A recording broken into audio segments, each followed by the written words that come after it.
Why are you staring at me? What the heck is... Hello, my name's Corey. And I'm Susan. So the topic of today's vlog is... How do you know if he or she is the one? Good question. Susan, how do you know if he or she is the one? I don't know. What do you mean by you don't know? I still don't know. Are you dumb? Okay, so personally, I believe that it's a good question because a friend of mine asked me this question when we first started dating around the earlier stages of our relationship. I answered her and I told her, I will make you the one.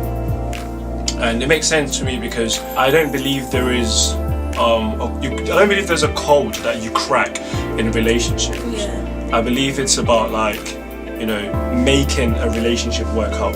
As long as it's a healthy relationship, you do see a decent prospect in a person and in the relationship.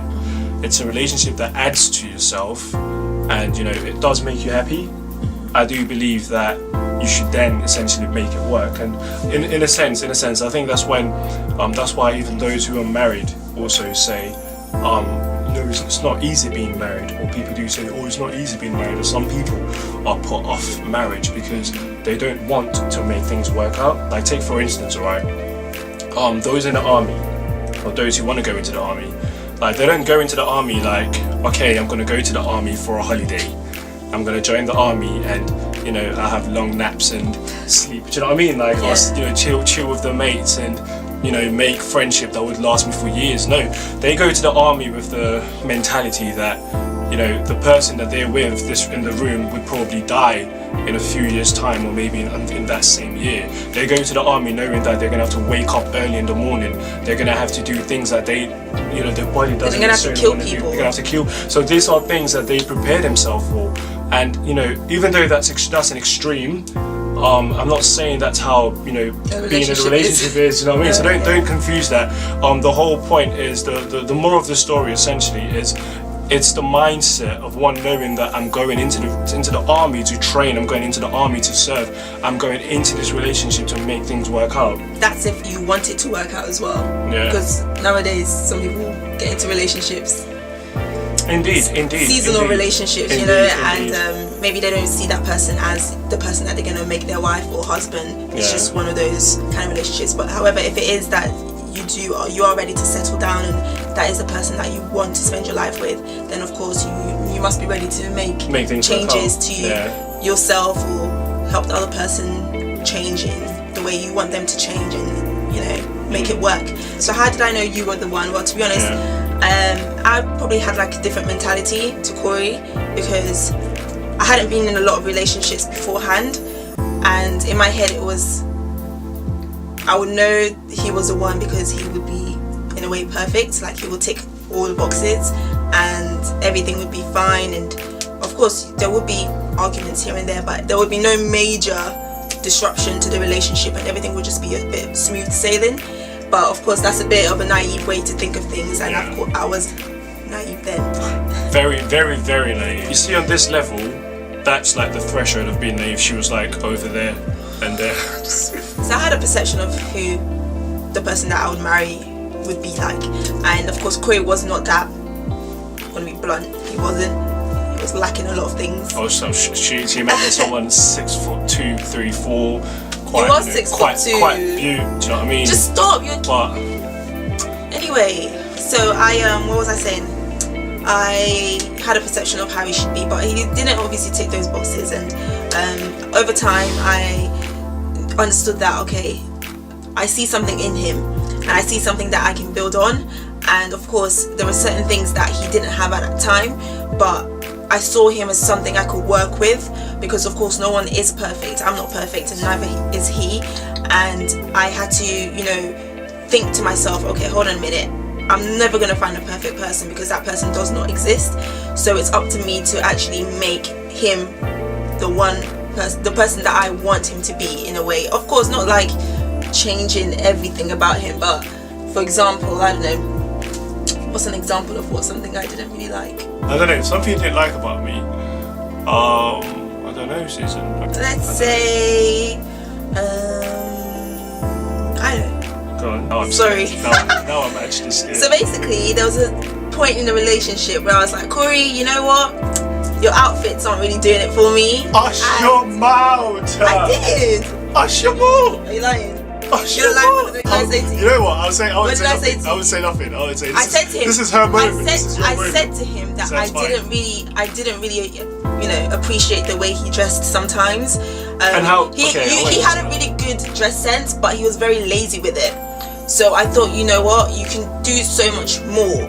You can give the trainers a rest for a sec and get some nice shoes, some nice, you know, loafers, I won't boots. say nothing. Anywho. So anyway, that's like an example. So for example, a girl might see a guy on the street, and you know that guy might, you know, have an interest in the girl and maybe chat her up, and then she'll just look at how he looks and just be like, no. But then you're not even giving that person a chance. I think it goes a bit deeper than looks as well, because sometimes I think also, which was one of the things that we had to realize ourselves as well, was you are two separate people that come from two different separate households. So you would have things in your household that perhaps maybe you know, would not run in mine, and vice versa as well. Yes. And that would essentially, your character, because you grew up in that household, so therefore your character has been formed around those traits and those rules in a sense, and it could clash with itself. Yeah. And I think it's like coming to the mutual agreement and understanding that, okay, you know what, let's both see how we can integrate both households together. Put the good together and just get rid of the bad. What she doesn't, you know, necessarily know of, you know, I can then essentially tell her and teach her, because I've learned that from my household, and vice versa as well. Yeah. And that's essentially how, you know, because there are loads of things. There are loads of things, and you can think to yourself, oh, I am much more in touch with the African background than you are. Yeah. And so I would know a lot more of the things that would run in a house. So if you then come to my house and perhaps maybe you aren't doing it, I then, you know, tell her that, okay, you know what, this is how it's done, so on and so forth. And I don't just go in and say, oh, she doesn't do this, so therefore she cannot, you know, be welcome to my house, or she can't be welcome into the family. So it's essentially one of those things as well. So anyway, that when I had that whole naivety of thinking that he would be perfect from straight away, it took a while for me to it didn't take too long for me to get that out of my head, because of course I spoke to you and I asked you, okay, hold on a sec, you know, how do we know this is going to work out?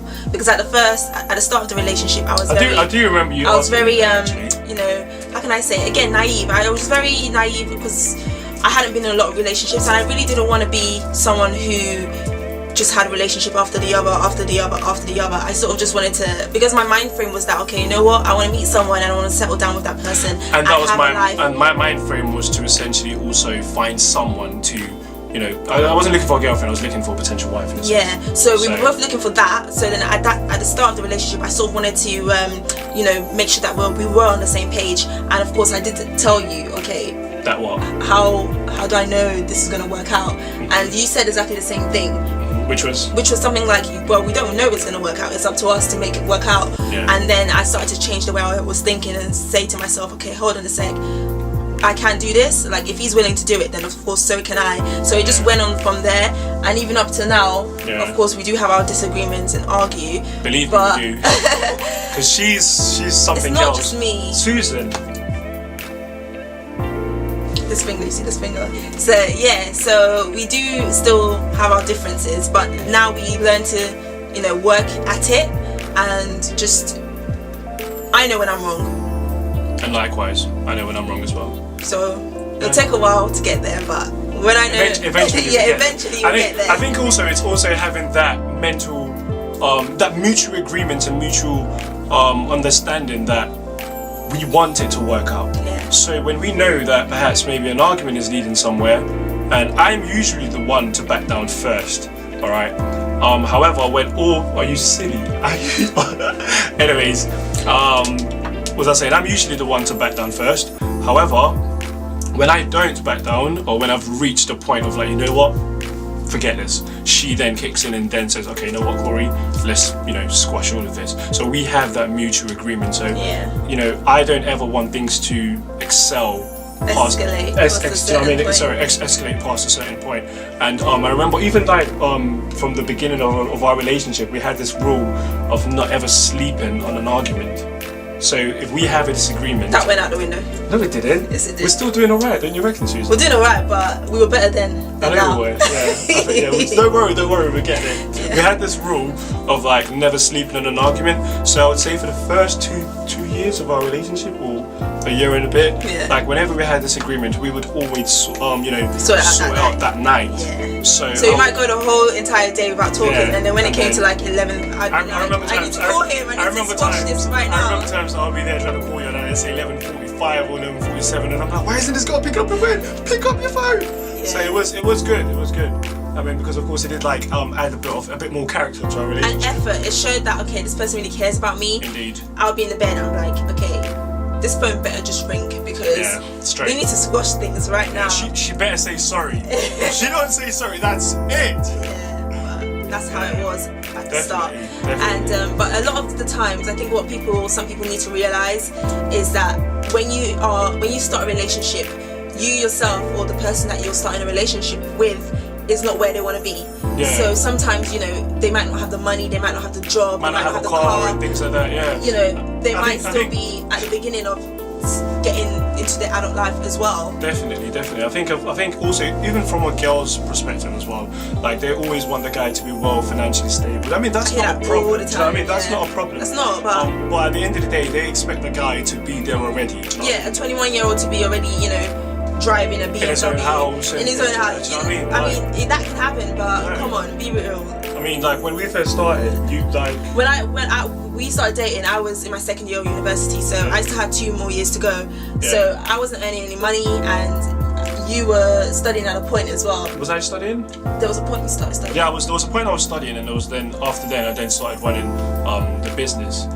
You actually did have like a major impact on how, of course, I did run the business and how I actually saw my own financial life at that precise moment. Because at that time, I was building the business. I wouldn't say I was running the business. I was building the business, and with your help, you didn't. Sometimes you didn't like the way the business was being, run and dealt with. But you then had a major influence in my life that then made me make certain decisions that Yeah. also opened so many doors. Exactly. Doors that are still bearing their fruits until today, sort of thing. So it's just working with that person Yeah. and seeing, what you can do with that person. If that person has a template, you can exactly. build on it and Exactly. see where it goes from there. That's Indeed. of course if you truly want to be with that person. yeah, it's literally You about will make if it you want work. to. Do you know Yeah, what I mean? if If you're not it's- if lazy you want to make it and you work. want to make it work, it Yeah. will always work. Yeah, and if that person is worth you fighting for. For indeed. So Yeah. thank you for watching our video, Thank you so much, and guys. we will see you next time. Peace.